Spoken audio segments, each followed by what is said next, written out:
স্বাগত নিউজ 24 চট্টগ্রাম প্রতিদিন সংবাদে আপনাদের সঙ্গে আছি আমি তানিয়া হারুন। যাচ্ছি পুরো খবরে। দেশ বিনির্মাণে জনগণের সমর্থন চায় বিএনপি বলে জানিয়েছেন বিএনপির ভারপ্রাপ্ত চেয়ারম্যান তারেক রহমান। বুধবার গণ অভ্যুত্থানের বর্ষপূর্তিতে বিএনপির বিজয় র্যালির পূর্ব সমাবেশে তিনি একথা বলেন। এ সময় তিনি জাতীয় স্বার্থে ফ্যাসিবাদ বিরোধী ঐক্য ধরে রাখার আহ্বানও জানান। সকল গণতান্ত্রিক রাজনৈতিক দলগুলোর সাথে পরামর্শ করে সংস্কার প্রস্তাব চূড়ান্ত করেছে। তবে দেশ এবং জনগণের কল্যাণে এই সকল কর্মসূচি বাস্তবায়নের জন্য বিএনপি তবে দেশ এবং জনগণের কল্যাণে এই সকল কর্মসূচি বাস্তবায়নের জন্য বিএনপি জনগণের সমর্থন এবং সহযোগিতা চায়।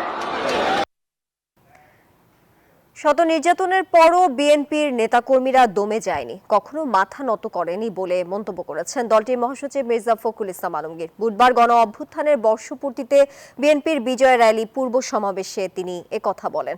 মির্জা ফখরুল আরও বলেন, খুব শিগগিরই নির্বাচনের তারিখ ঘোষণা হবে এবং সংস্কারের মধ্য দিয়ে বিএনপির 31 দফা বাস্তবায়ন হবে। নির্বাচনের তারিখ ঘোষণা হবে খুব শিগগিরই। আমাদের নতুন জুলাই ঘোষণাপত্র হয়েছে। সংস্কার আমাদের চেয়ারম্যান তারেক রহমান সাহেবের যে দৃষ্টিভঙ্গি 31 দফার বাস্তবায়িত হতে চলেছে সংস্কারের মধ্য দিয়ে। দর্শক, ফ্যাসিবাদের পতনের বর্ষপূর্তিতে 2 দিনের কর্মসূচির অংশ হিসেবে ঢাকার বিএনপির বিজয় র্যালি অনুষ্ঠিত হচ্ছে এবং এ বিষয়ে বিস্তারিত জানতে এবারে রাজধানীর নয়াপল্টন থেকে আমাদের সাথে যুক্ত হচ্ছেন সহকর্মী হাসান মাহমুদ। হাসান, আপনি তো এখন নয়াপল্টনে আছেন, সেখানে এই মুহূর্তে অবস্থা কি দেখছেন, সেই সাথে জানাবেন নেতাকর্মীরা কি বলছেন।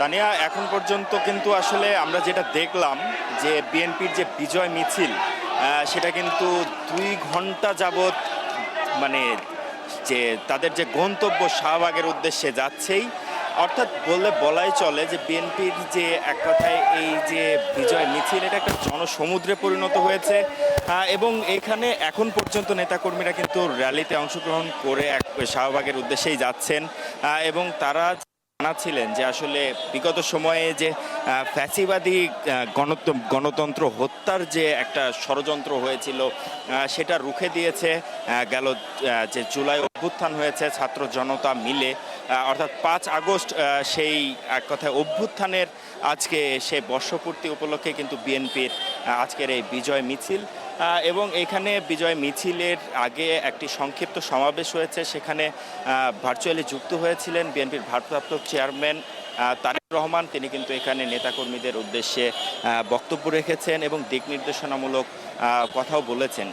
তিনি বলেছেন দেশের স্বার্থে এবং দেশে যেন ফ্যাসিবাদ আবারও পুনর্বাসন না হয় সেক্ষেত্রে সব দলের ঐক্যমত থাকতে হবে, এমনকি প্রত্যেকটা নেতাকর্মীকেও সক্রিয় থাকার জন্য তিনি কিন্তু নির্দেশ দিয়েছেন।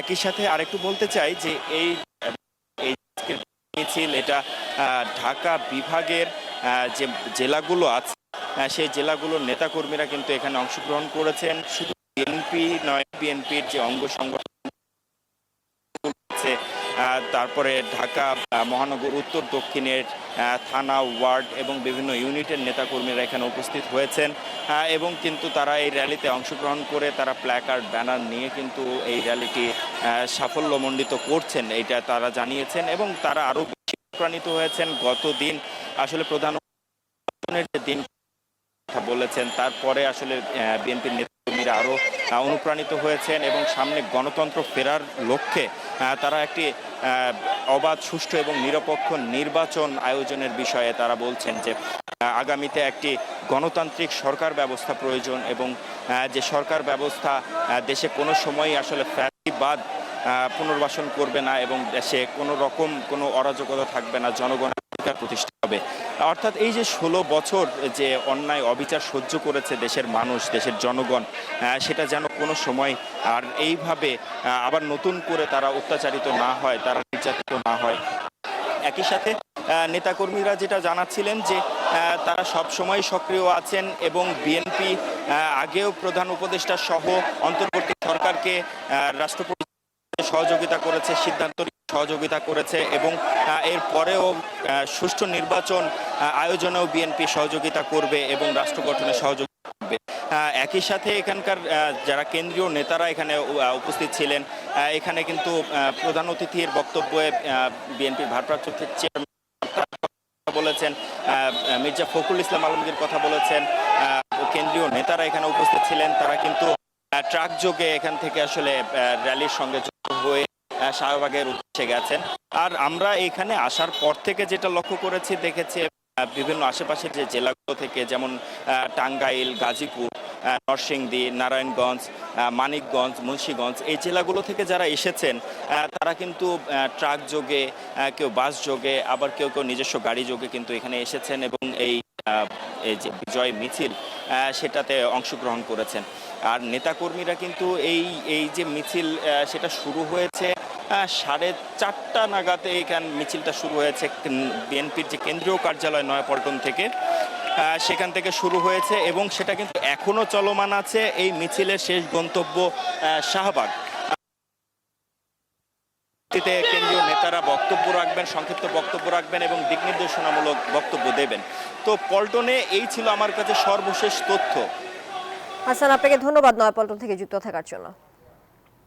বিজলি কেবলস যে কোনো স্থাপনার বৈদ্যুতিক সংযোগকে রাখে নিরাপদ। এর স্ক্রিন কোটেড ইনসুলেশন সম্পূর্ণ ফায়ার রিটার্ডেন্ট, তাই বিজলি কেবলস নিজেই নিজেকে নেভায়। বিজলি কেবলস, নিরাপদ আজীবন। জুলাই গণ অভ্যুত্থানের বর্ষপূর্তি উপলক্ষে রাজধানীর মতো সারা দেশেও বিজয় র্যালি করছে বাংলাদেশ জাতীয়তাবাদী দল বিএনপি। ইতোমধ্যে কয়েকটি জেলায় শেষ হয়েছে র্যালি। বিস্তারিত থাকছে ডেস্ক রিপোর্টে। বুধবার বেলা 11টায় বরিশাল নগরের অশ্বিনী কুমার হল সংলগ্ন জেলা ও মহানগর বিএনপি কার্যালয়ের সামনে সমাবেশ শেষে বিজয় র্যালি বের হয়। সিলেটের ঐতিহ্যবাহী রেজিস্ট্রারি মাঠ থেকে শুরু হয়ে বিজয় র্যালি কোর্ট পয়েন্টে গিয়ে শেষ হয়। এর আগে বিভিন্ন উপজেলা ও ওয়ার্ড থেকে মিছিল নিয়ে দলে দলে সমাবেশ স্থলে জড়ো হন নেতারা। সকালে কুমিল্লার হোমনা উপজেলার বিএনপি এবং এর অঙ্গ ও সহযোগী সংগঠনের উদ্যোগে র্যালি হয়। গোপালগঞ্জে আওয়ামী লীগ ফেসিবাদী পতন ও ছাত্র জনতার বিজয়ের বর্ষপূর্তি উপলক্ষে বিজয় র্যালি করেছে জেলা বিএনপি ও সহযোগী সংগঠনের নেতাকর্মীরা। ঠাকুরগাঁওয়ে জেলা বিএনপির আয়োজনে দলীয় কার্যালয় থেকে একটি বিশাল বিজয় মিছিল বের হয়। মিছিলটি পৌর শহরের বিভিন্ন সড়ক প্রদক্ষিণ শেষে বড় মাঠ চত্বরে এসে শেষ হয়। এছাড়াও চট্টগ্রাম, রাজশাহী, ময়মনসিংহ, খুলনায় বিজয় র্যালি ও সমাবেশ চলছে। নাটোর, ঝিনাইদহ, নওগাঁ, মাদারীপুর, নারায়ণগঞ্জ, খাগড়াছড়ি সহ দেশের বিভিন্ন জেলায় বিএনপির বিজয় র্যালি ও সমাবেশ হয়েছে। Desk report, news 24। ফ্যাসিস্ট সরকারের বিদায়ের 1 বছর পূর্তিতে চট্টগ্রামের পটিয়া পৌরসভা ও উপজেলা বিএনপির আয়োজনে বিজয় র্যালি ও সমাবেশ হয়েছে। বিকেলে পটিয়া বিএনপির কার্যালয়ের সামনে থেকে বের করা র্যালি ও সমাবেশে প্রধান অতিথি ছিলেন দক্ষিণ জেলা বিএনপির সাবেক সিনিয়র যুগ্ম আহ্বায়ক এনামুল হক এনাম। বক্তারা বলেন, ফ্যাসিস্ট সরকারের বিদায় হয়েছে 1 বছর, এখনো জনগণের ভোটের অধিকার ফিরিয়ে দেওয়া হয়নি। দ্রুত নির্বাচন দিয়ে জনগণের ভোটের অধিকার ফিরিয়ে দিতে হবে।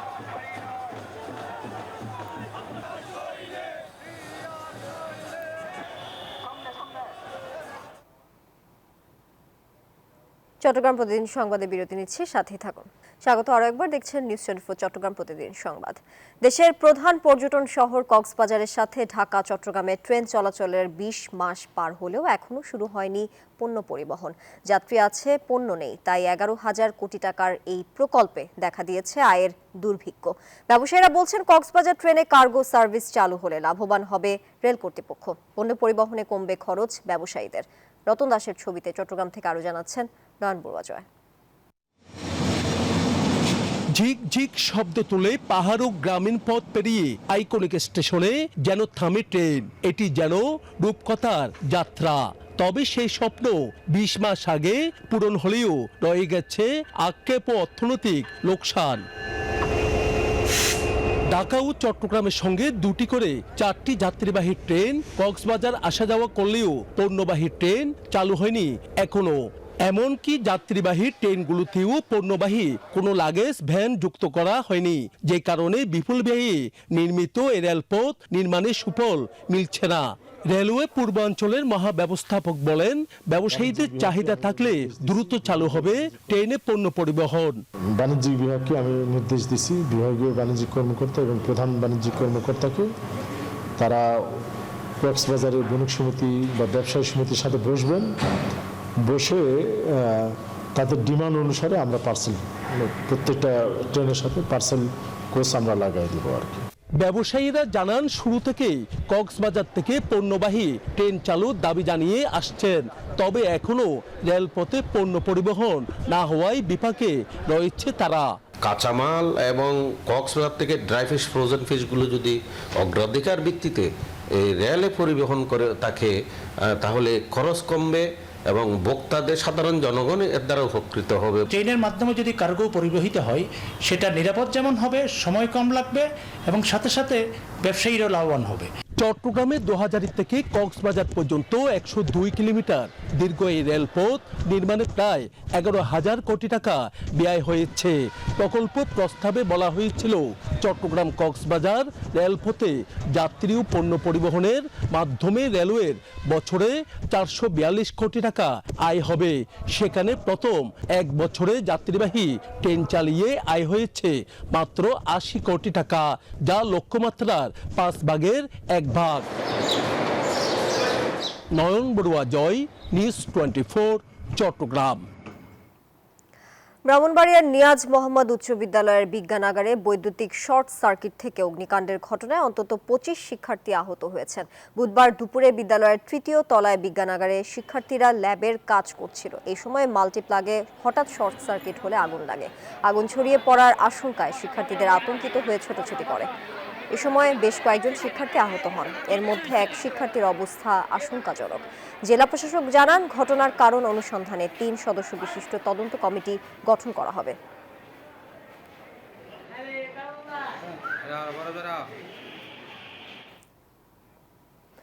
ফেনীর মুহুরী নদীর তীরবর্তী বাঁধের কাজে অনিয়ম দুর্নীতির অভিযোগে পানি উন্নয়ন বোর্ড অভিযান চালিয়েছে দুদক। সকাল 12টায় এই অভিযান পরিচালনা করেন দুদকের 3 জনের একটি টিম। এরপর সরেজমিন পরিদর্শনের জন্য ফুলগাজী ও পরশুরামের বাঁধের ভাঙা স্থান পরিদর্শন করেন। দুদক জানায়, সরেজমিন পরিদর্শন ও বিস্তারিত তদন্তের পর 48 ঘন্টার মধ্যে আনুষ্ঠানিকভাবে পরবর্তীতে রিপোর্ট পেশ করবে দুদক।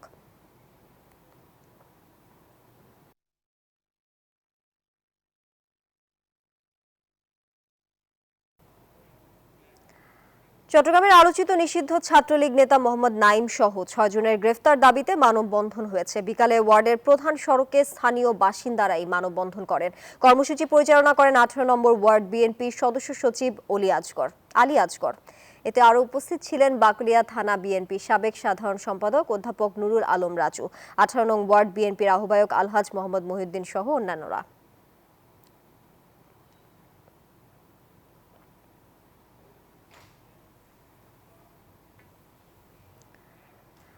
খাগড়াছড়িতে অসহায় দরিদ্র মানুষের মাঝে সহায়তা প্রদান করেছেন খাগড়াছড়ি সদর সেনা জোন।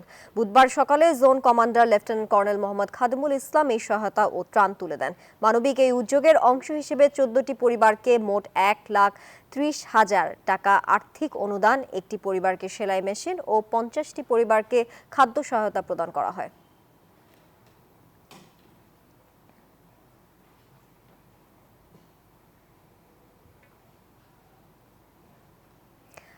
আগামী নির্বাচনে নোয়াখালী 4 আসন থেকে অশ্বদিয়া ও নেয়াজপুর ইউনিয়নকে বাদ দেওয়ার প্রতিবাদে বিক্ষোভ মিছিল হয়েছে। বুধবার বেলা 11টা থেকে দুপুর 1টা পর্যন্ত সোনাপুর কবিরহাট সড়ক অবরোধ করে বিক্ষুব্ধ শিক্ষার্থী ও সাধারণ জনগণ। সমাবেশে বক্তারা বলেন, নির্বাচন কমিশন অখণ্ড প্রশাসনিক ইউনিট রক্ষাকে গুরুত্বপূর্ণ মানদণ্ড হিসেবে দেখালেও অশ্বদিয়া ও নেয়াজপুর ইউনিয়নকে এই মানদণ্ড না মেনেই বাদ দেওয়া হয়েছে। পরে বক্তারা জেলা প্রশাসক বরাবর স্মারকলিপি প্রদান করেন।